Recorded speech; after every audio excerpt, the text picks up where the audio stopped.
But Don't wobble the table. Right. our camera is drunk. It's not us. This is not on a boat. This is. We just poured vodka in the USB port. It's great. This is great. It's great. All right. So stay hydrated. Very important. All right. Who are you? So my name is Jay Kidd. I'm the creative director at Wraithgames. I am Anthony Donnelly. I am the person who wrote the playtest demo for the game Tome.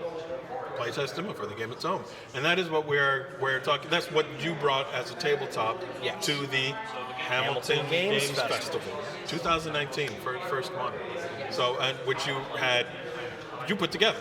Well, I wouldn't say that I put it together necessarily. One of the cool thing about the Hamilton Games Festival is that it's several smaller events, all run by different department heads who do other conventions, and they're all crammed together in this indoor-outdoor sort of space.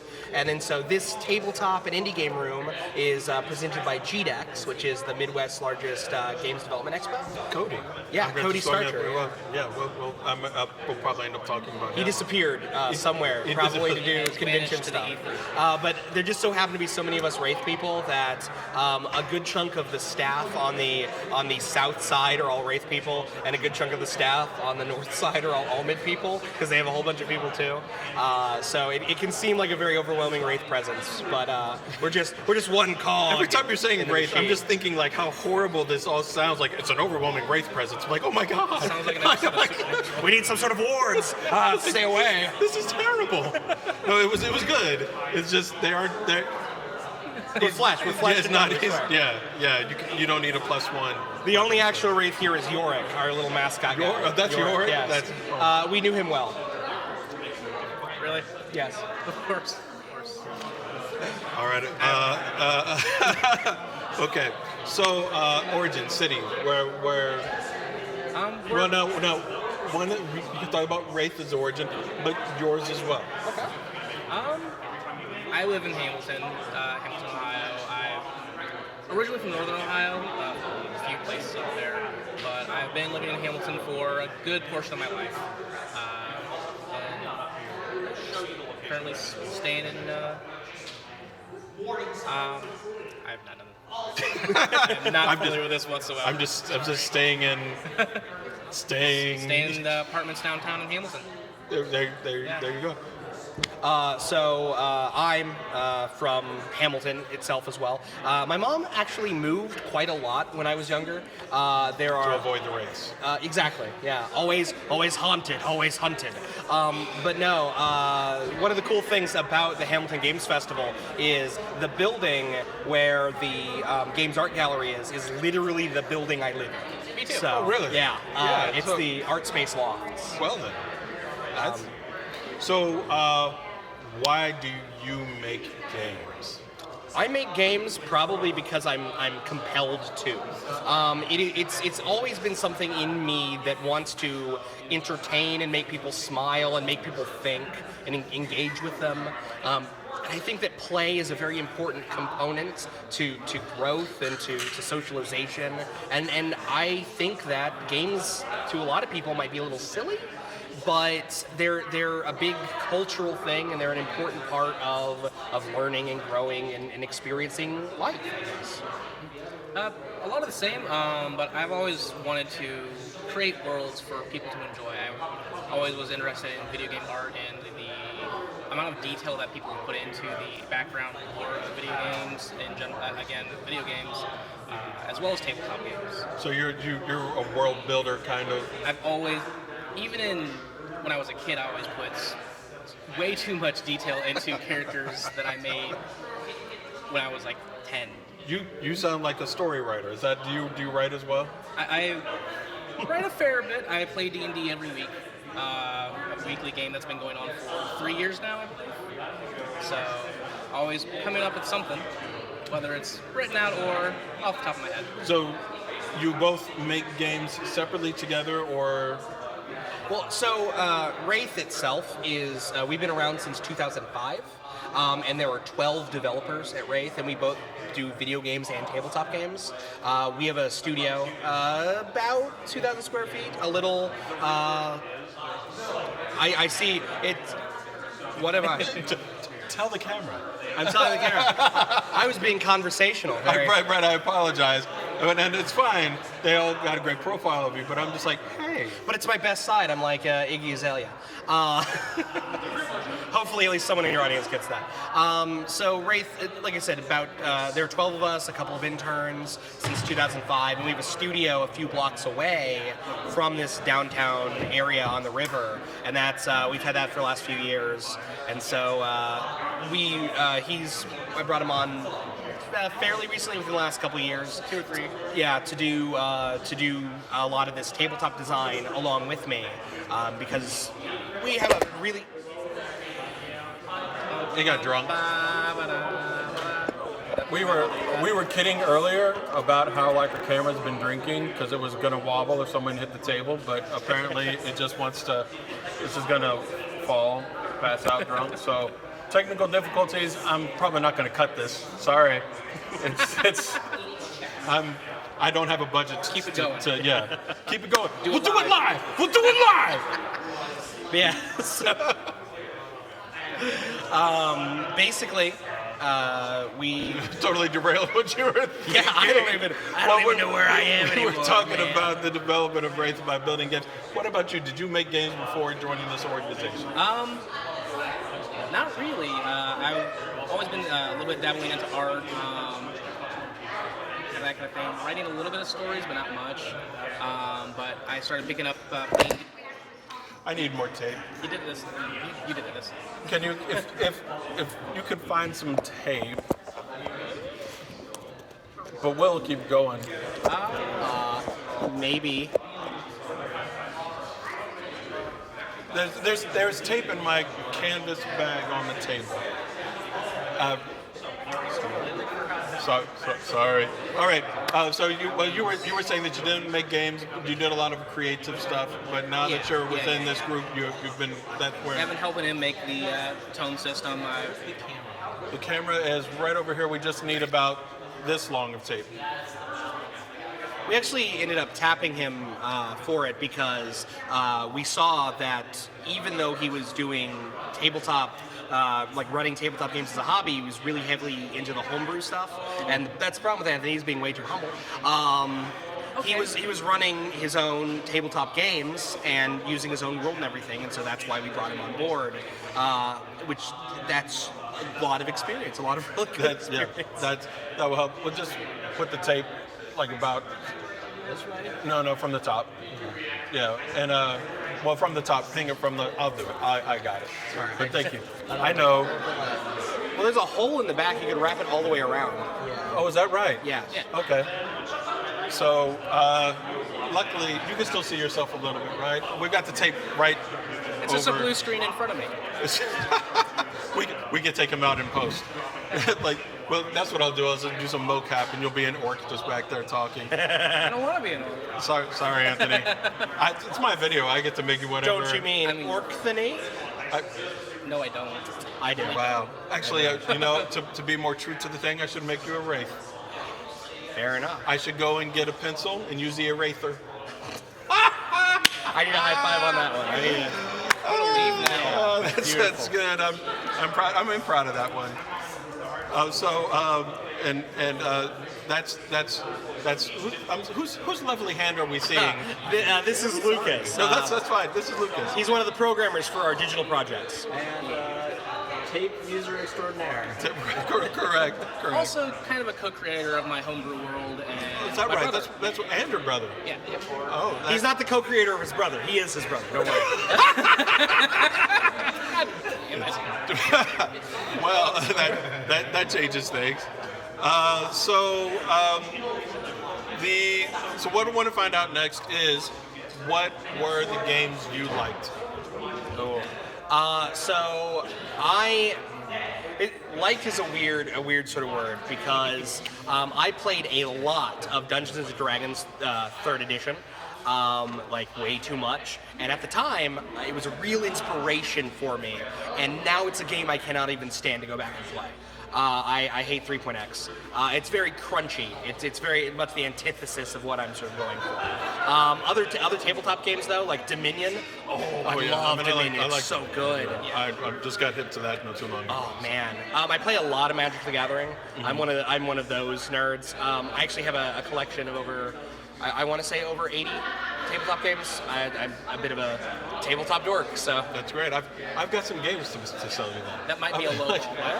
That might be, yeah. That might be a low ball. What about you and your game history? So as far as tabletop role-playing games, I've only been playing for about 3 years. But I've been playing board games since I was a kid. My family's always been fond of board games, all the way back to even Monopoly. I have issues with Monopoly now, but after meeting this guy, he ruined it for me. Awesome. I appreciate it. Good job. Good job. But Bad game. it really is. It really is. You got woke. You got woke to the Monopoly disaster. But I also do enjoy playing Dominion. He introduced me to that as well. I've played, what's that? Heroes of Metro City is really great. Yeah. I haven't played that one. I might have to put that on my list to do. It's another deck building game, kind of like the Dominion. You have to cooperatively save a city, so it's cool.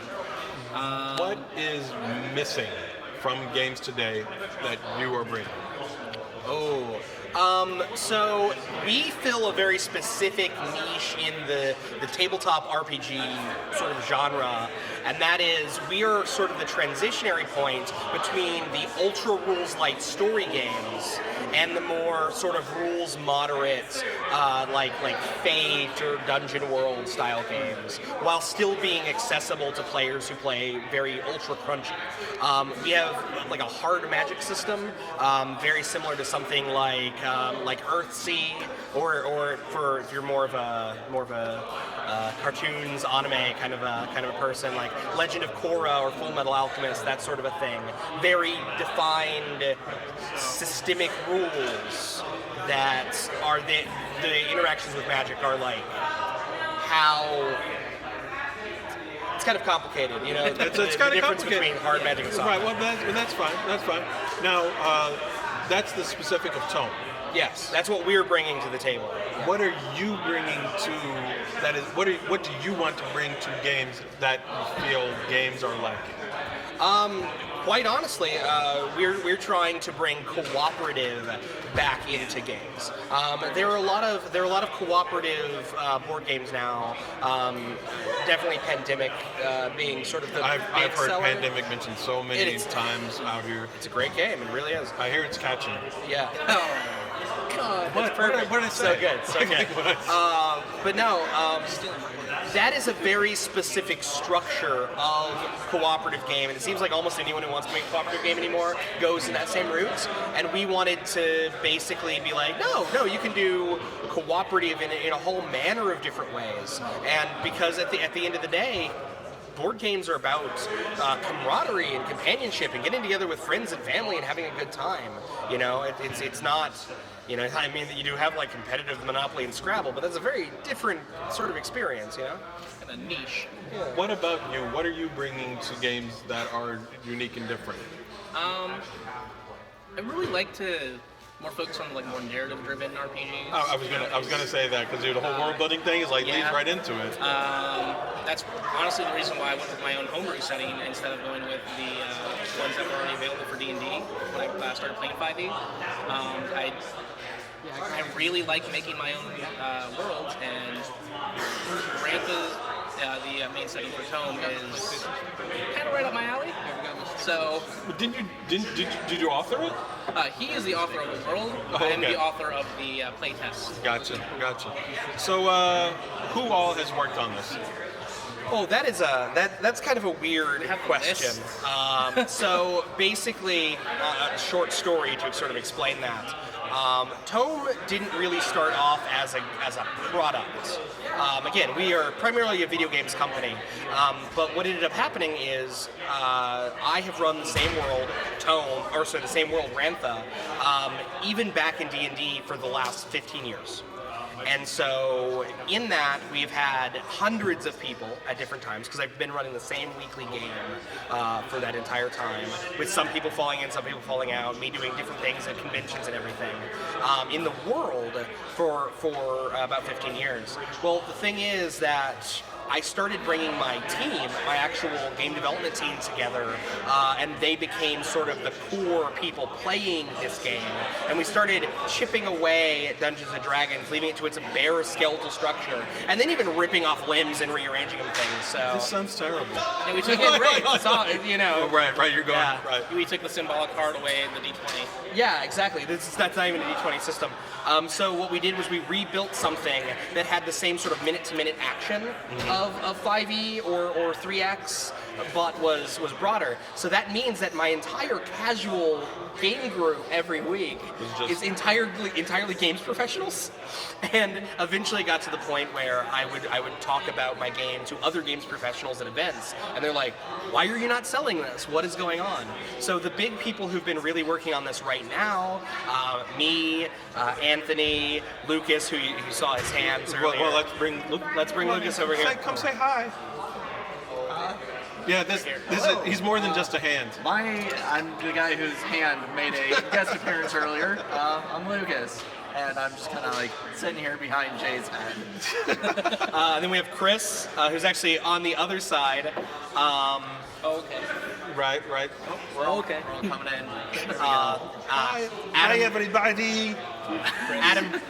Adam Brown, Thorn Penn, Cody Kidd, my brother, who's also one of our games people, Natalie Wall, Ellie, Russian last name that I still can't pronounce. Karanowicki, Karanowicki? Wow. Yeah, something like that. Ban Sharma, my wife, Christy Iwema, who's another Wraith team member. She's one of our programmers. Stephen Dorgan. Our game group's kind of big, and our company's kind of big. Sounds like it. Ellie and Ban don't work with us, but they've been in our game group at different So, times. what is it that you primarily do in Wraith? We're going to move a little bit to Wraith on that. But what? Okay, so for Wraithgames, I'm actually one of the programmers. I'm not the lead programmer. Mark Cahalan has that honor. Instead, I pick up the slack where extra work's needed. I also help with, we do games-adjacent services for the companion apps and things like that. That's primarily what I do as a programmer at Wraithgames. And by companion apps, what we do, which is one of the reasons why it's been so easy for us to dive into tabletop, is we have what we call the Digital Tabletop Initiative, where tabletop developers will pay us and we'll make either a companion app or a digital version of their game to sell for them. Be like, you know, you've like Galatoon is another exhibitor here where we're doing a digital tabletop companion app for them. So that's what Lucas primarily does. Yep, that's me. And I'm Chris. I'm the intern. I actually am running low on water. Yes, sir. So I am a fine artist by trade, but I flip-flop between Fine artists. that and programming wherever I'm needed. All right. So, how do we follow this company? So you can actually find us at wraithgames.com, WRAITH games.com, or you can find us on Facebook, Wraithgames, Twitter at Wraithgames, Instagram Wraithgames. We've got it locked down, and we're very Googleable. We have great SEO, so That's good. yeah. What do you need from people right now? We are going to be releasing a playtest document sometime in the next couple months. We're going to be blasting out to our social media. It'll be free to download, free to try. We need as many people playtesting this game.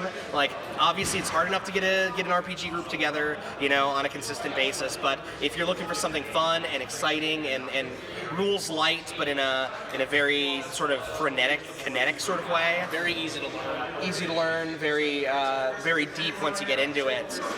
Play test it, and then more than likely, as soon as our master manuscript is done, we're taking this straight to Kickstarter. All right. I'm going to close this out by giving you a chance to say something that's on your mind that you want people to know. I'll give you all a shot, but just bullet points. What do you want to say? My big thing right now is, as one of the organizers for the Hamilton Games Festival, this event has been entirely for charity. 100% of the profits going straight to 2 absolutely wonderful charities, and I want to tell you guys about them. That is the Able Gamers charity. What they do is that they help developers make their games more accessible while also creating and advocating for disabled players, or not creating disabled players. They're creating control methods and things for disabled players to be able to play their favorite video games, and they're also advocating for them in a legal sense. And also Extra Life. Extra Life is a massive games charity, and they do a lot of streams to raise money for local children's hospitals. And so that's what we're doing right now, is raising money for them. And anyone who sees this, seek them out. You don't need to go straight through us or anything. Seek them out and give any spare change you have, any money, they're charities, so I guess they're tax deductible. So go do that. So that's what Anthony? Well, if I do have any other opportunity, and I'm pretty sure I will, to playtest the specific story that I ran at the event today, be very wary of Corvath and Vildi. He is a very powerful mage, and not one to cross. I almost have to ask you to spell it so I can put it like on the little thing about what Corvath will tell me? Corvath and Vildi. Corvath and is that 2 names? Yes, it's his first Oh, that's and last. first and last name. Yeah, look out for them, Lucas. I'd actually like to build off of a little bit of what Jay said. Not only with this event being a charity event, but I'd also want to point out that while video games are fun, we all love video games, of course, but the video game can also be a tremendous force of good as well. And over the All years, games especially all games, not just Hashtag video all games. games matter. Video games, board games, card games, any game can really help people a lot. They get a lot of bad rap lately, and I don't think it's deserved. This event is a good example of the type of good that can be done. So that's all I really wanted to say. Chris? Don't look at that. Games are art. Games are art, yes. Yeah. And it's not just a visual art part, it's actually the creation of the system and all the rest of that stuff. That's the Everyone who works in games is an artist. See, I like Chris. I like the fine artist, trying to say everything's art. Yeah. Yeah. Building off of what I had said in a joking manner, it's important to have fun. It really is. That's why I've not really done the crunchier things. I don't want to get the enjoyment from that. But if that's what you like, that's what you play. Go do you. Or go do Corvalal with a sword. I think a sword wouldn't work. That's He'd probably is that- disintegrate. is that- Yeah, Very bad. He's really that much of a He's an badass. archmage. Which is like a doctorate, right? Yeah, right. So, thank you, Jay. Glad to be here. Thank you, Anthony. Thank you. Thanks for the guest appearance, Lucas. Thank you. Thanks for the guest appearance, upside down handshake. There, Chris. And this is from the Hamilton Games Festival 2019, first one. Appreciate your watching. All right.